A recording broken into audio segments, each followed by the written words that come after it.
Sejam bem-vindos a mais um vídeo do canal Loucos por Biologia. Eu me chamo Felipe Costa e no vídeo de hoje eu vou dar uma dica incrível de um tema que é muito cobrado na específica de Biologia da UERJ.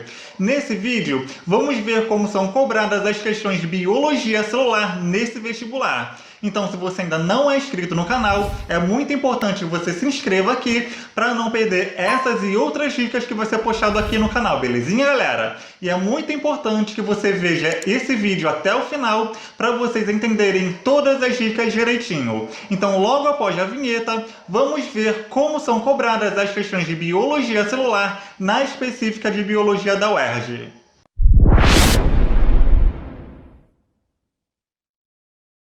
A biologia celular, pessoal, ela é conhecida também como citologia. E o que seria a citologia? A citologia é o ramo da biologia que estuda as células. Então vai estudar o que é uma célula, qual é a composição de uma determinada célula e o que tem dentro dessas células. Então, na específica de Biologia da UERJ, ela tem como objetivo avaliar se o candidato sabe as principais características e funções de uma determinada célula, beleza? Então é basicamente isso que você precisa dominar. As características de uma determinada célula e as funções de uma determinada célula, beleza? Vem aqui comigo que eu vou te explicar esse detalhe mais direitinho. E aqui, galera, essas são as principais dicas que vocês precisam saber sobre a citologia na específica de Biologia da UERJ. Como já disse para vocês, essa específica, no que se diz respeito à biologia celular, vai querer identificar se você, como candidato, conhece as características gerais de uma célula. Mas o que seriam as características gerais de uma célula? Que características são essas? Quando eu falo características, galera, nada mais é do que é feito uma célula, o que tem dentro das células, quais são as substâncias químicas que formam as células. Então, essas são as características principais que vocês precisam saber. E a primeira coisa que vocês precisam estudar é sobre a membrana plasmática. A membrana plasmática nada mais é do que uma membrana que recobre todas as células. E o que vocês precisam saber sobre a membrana plasmática? Vocês precisam saber a composição da membrana plasmática, ou seja, do que a membrana plasmática é composta, é formada. Precisa saber das principais funções da membrana plasmática e também é muito importante que vocês saibam os transportes que a membrana plasmática faz. Como vocês já devem saber, as substâncias precisam entrar e sair de dentro da célula o tempo inteiro. E quem que faz esse transporte? Quem faz esse transporte é a membrana plasmática, porque a membrana plasmática ela funciona como uma fronteira, faz uma fronteira entre o interior da célula, entre o citoplasma e o meio externo. Então, para uma substância entrar dentro da célula, ela precisa passar pela membrana plasmática. E para uma substância sair da célula, ela precisa passar pela membrana plasmática. Então, também é muito importante que vocês saibam sobre os transportes que ocorrem pela membrana plasmática, como, por exemplo, a osmose, o transporte passivo e o transporte ativo. E é muito importante que você saiba a diferença entre o transporte passivo e o transporte ativo, porque se, por exemplo, tiver alguma questão perguntando o tipo de transporte, é muito importante que vocês saibam diferenciar o transporte passivo de um transporte ativo, belezinha? Outra coisa muito importante que vocês precisam saber sobre as células é a parede celular. Além da membrana plasmática, algumas células, como as células de bactérias, células de plantas, têm uma parede celular por fora da membrana plasmática. Então, primeiro vem a parede celular e depois vem a membrana plasmática. E é muito importante que vocês saibam a composição da parede celular e também as funções da parede celular, beleza? E o citoplasma nada mais é do que o interior da célula. É um líquido gelatinoso que tem dentro das células. E nesse líquido gelatinoso, no citoplasma, a gente encontra as organelas membranares. Aqui, gente, vocês precisam dar uma ênfase muito grande em relação às organelas, porque é um tema muito importante, muito cobrado. E o que vocês precisam saber sobre as organelas membranares? Vocês precisam identificar as organelas, ou seja, pode ter uma questão ali na específica que fala de uma determinada característica, uma determinada função de uma organela, e através dessa descrição da função dessa organela, você vai identificar que organela é, belezinha? E também é muito importante que vocês saibam as funções de uma determinada organela, porque pode ter uma questão que pergunte qual é a função da organela X. E aí, sabendo essas funções, vocês já garantem um pontozinho a mais, belezinha? E também vocês precisam saber as diferenças entre uma célula eucariota e uma célula procariota, beleza? Tudo isso aqui, galera, já tem aqui no canal. É só clicar nesse card aqui em cima que vocês vão direto para uma playlist que explica todos esses temas, belezinha? Explica membrana plasmática, parede celular, citoplasma, organelas membranares e também explica as diferenças entre uma célula eucariota e uma célula procariota, belezinha? E para vocês entenderem como essas dicas são cobradas na específica de Biologia da UERJ, eu separei algumas questões desse vestibular para poder explicar direitinho, passo a passo de cada dica. Vem aqui comigo! E agora vamos ver essa primeira questãozinha que caiu na específica de Biologia da UERJ de 2015. Essa questão fala o seguinte: nos vegetais, uma parede celular envolve a membrana plasmática. Cite o principal tipo de carboidrato que compõe a parede celular dos vegetais, bem como o monossacarídeo que o forma. Olha que bacana, gente! Lembra que eu falei para vocês que é muito importante que vocês saibam a composição da membrana plasmática, a composição da parede celular? Eu falei justamente por causa dessa questão. Essa questão aqui é muito simples.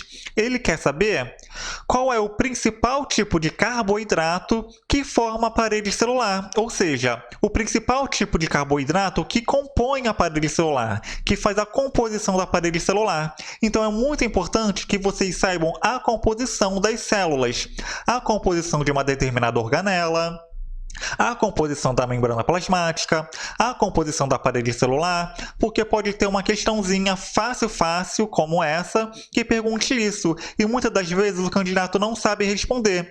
Então é muito importante que vocês saibam a composição das células, beleza? A resposta é muito fácil. O principal tipo de carboidrato que forma a parede celular nos vegetais nada mais é do que a celulose, beleza?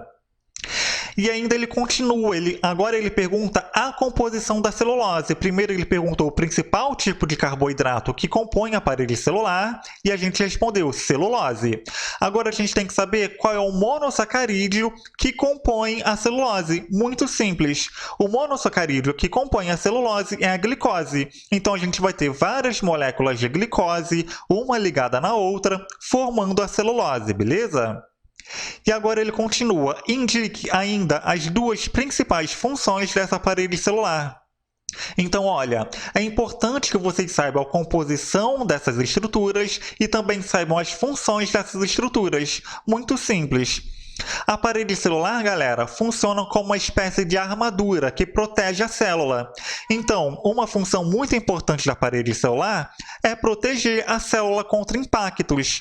E outra função da parede celular é também servir de sustentação. Por exemplo, vamos supor que a gente tem uma laje. Para sustentar uma laje, a gente precisa de colunas, correto? Para poder sustentar o peso da laje. Então, a parede celular vai ser mais ou menos isso. Ela também faz a sustentação das células, beleza? Como se fosse uma coluna. Então, uma função: proteger as células contra impactos e fazer a sustentação das células, belezinha? Simples essa questão. E vamos ver essa segunda questão que caiu na específica de Biologia da UERJ de 2019. Essa questão fala o seguinte: nos últimos anos, estudos mostraram que, em neurônios de pacientes com Alzheimer, uma enzima desencadeia a fragmentação de uma determinada organela citoplasmática. Essa fragmentação resulta em alterações no empacotamento e encaminhamento de proteínas para o exterior da célula. Nomeie a organela citoplasmática fragmentada nos casos dos pacientes com Alzheimer e apresente uma função dessa organela relacionada à reprodução humana. Galera, uma questão simples, simples. Muita gente deve ter tido dificuldade nessa questão, mas é muito simples. Primeiro, vamos interpretar a questão. A questão fala que em neurônios de pacientes com Alzheimer, vai ter uma enzima que vai fragmentar, ou seja, que vai fazer picadinho de uma determinada organela, vai destruir uma determinada organela. E aqui ele fala a função dessa organela. Ele fala que quando essa organela ela é fragmentada, vai ocorrer alterações no empacotamento e encaminhamento de proteínas para o exterior da célula. Então, essa daqui é uma função dessa organela que é fragmentada. Então, olha a importância de vocês saberem a função de uma determinada organela. Muito importante, gente. Estudem bastante as funções de uma determinada organela, porque é um tema muito cobrado e muito importante, beleza? Então, para responder essa questão, bastava simplesmente saber qual é a organela que tem a função de empacotar e encaminhar proteínas para o exterior da célula. Quem tem a função de fazer o empacotamento e encaminhar proteínas para fora da célula é o complexo de Golgi. Então, muito simples. O nome da organela citoplasmática é o complexo de Golgi, beleza? E aí ele pergunta mais uma função dessa organela. Ele pergunta qual a função que essa organela tem, que é relacionada com a reprodução humana. O complexo de Golgi, galera, ele tem como função formar o acrossoma. O que é o acrossoma? O acrossoma é isso daqui, ó. Essa estrutura aqui bem na cabeça do espermatozoide. Então aqui vocês estão vendo o complexo de Golgi, ó. E o complexo de Golgi, ele está soltando várias vesículas. E essas vesículas vão se unindo até formar essa estrutura aqui chamada de acrossoma. Então o complexo de Golgi, no que se diz respeito à reprodução humana, tem como função formar o acrossoma. E por que o acrossoma está ligado com a reprodução humana? Ele está ligado com a reprodução humana porque o acrossoma ele tem várias enzimas presentes nele. E quando o espermatozoide ele chega perto do ovócito, ele toca no ovócito, o acrossoma ele vai liberar várias enzimas que vai degradar a parede externa do ovócito. E quando a parede externa do ovócito é degradada, o núcleo haploide presente aqui no espermatozoide vai penetrar nesse ovócito e esse núcleo vai se unir com o núcleo também haploide presente no ovócito, belezinha? E se você gostou dessas dicas, deixe seu like aqui embaixo do vídeo. Se você ainda não for inscrito no canal, se inscreve aqui no canal para não perder essas e outras dicas que vão ser postadas aqui, belezinha, galera? Tem um amigo ou uma amiga que vai fazer a específica de Biologia da UERJ?